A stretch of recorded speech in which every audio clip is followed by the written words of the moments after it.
राधे राधे दोस्तों, आप सभी का एक बार फिर से हमारे चैनल विभा शर्मा 15 में स्वागत है। तो दोस्तों, आज हम सुनेंगे देव शनि एकादशी की व्रत कथा। आषाढ़ मास के शुक्ल पक्ष की एकादशी तिथि को देव शनि एकादशी कहा जाता है। इसी दिन से भगवान विष्णु क्षीर सागर की अनंत सैया पर गहरी निद्रा में चले जाते हैं।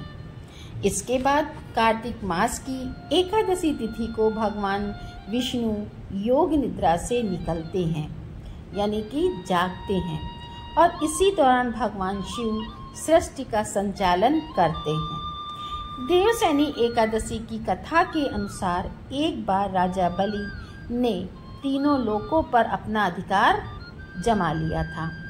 यह देखकर भगवान इंद्र और अन्य देवी देवता घबरा गए और भगवान विष्णु की शरण में चले गए।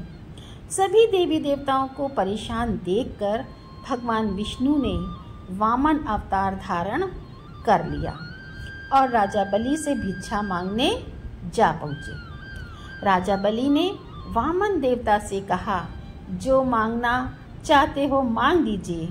इस पर वामन देवता ने भिक्षा में 3 पग भूमि मांग ली। पहले और दूसरे पग में वामन देवता ने धरती और आकाश और पूरा संसार नाप लिया। जब तीसरे पग के लिए कोई जगह नहीं बची तो राजा बलि से वामन देवता ने पूछा कि तीसरा पग मैं कहाँ रखूं? तब राजा बलि ने अपना सर आगे कर दिया। वामन अवतार में भगवान विष्णु राजा बलि को देखकर बहुत प्रसन्न हुए और उनसे वरदान मांगने को कहा। राजा बलि ने उनसे वरदान मांगा कि आप पाताल लोक में जाकर बस जाएं। राजा बलि की बात मानकर उनको पाताल लोक में जाना पड़ा। ऐसा करने से सभी देवी देवता और माँ लक्ष्मी परेशान हो गए और अब अपने पति विष्णु जी को वापस लाने के लिए माँ लक्ष्मी एक गरीब स्त्री का भेष धारण करके राजा बलि के पास गईं और उन्हें अपना भाई बनाकर राखी बांधी और उन्होंने उपहार रूप में विष्णु जी को पाताल लोक से वापस ले आने का वरदान ले लिया। माता लक्ष्मी के साथ वापस जाते हुए भगवान विष्णु ने राजा बलि को वरदान दिया कि वह प्रत्येक वर्ष आषाढ़ शुक्ल पक्ष की एकादशी से कार्तिक मास की एकादशी तक पाताल में ही निवास करेंगे और इन 4 महीनों की अवधि को उनकी योग निद्रा माना जाएगा। तो यह थी देव शनि एकादशी की कथा। देव शनि एकादशी व्रत कथा का वर्णन भगवान विष्णु ने खुद युधिष्ठिर से किया है। सतयुग में माधा नाम का एक चक्रवर्ती राजा राज्य करता था। उसके राज्य में 3 साल तक वर्षा नहीं हुई थी, जिसकी वजह से राज्य में भयंकर अकाल पड़ गया।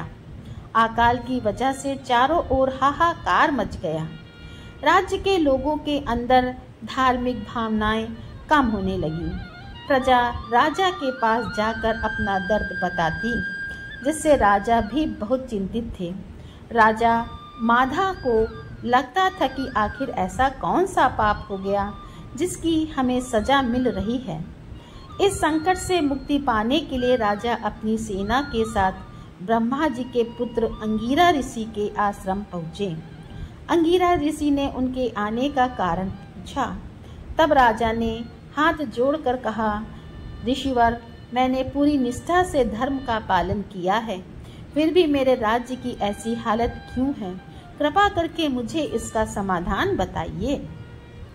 अंगिरा ऋषि ने कहा, यह सतयुग है, यहाँ छोटे से पाप का भी दंड बहुत बड़ा मिलता है। अंगिरा ऋषि ने राजा को आषाढ़ मास के शुक्ल पक्ष की एकादशी का व्रत करने को कहा।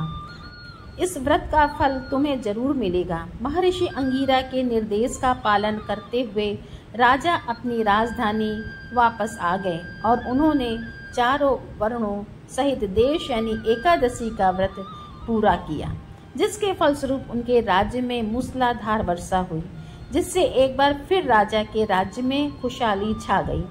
तो यह थी देवशयनी एकादशी की व्रत कथा।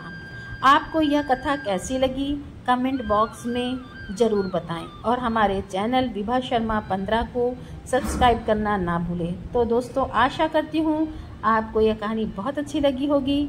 तो कमेंट में राधे राधे लिखें, वीडियो को लाइक करें और शेयर करें। राधे राधे।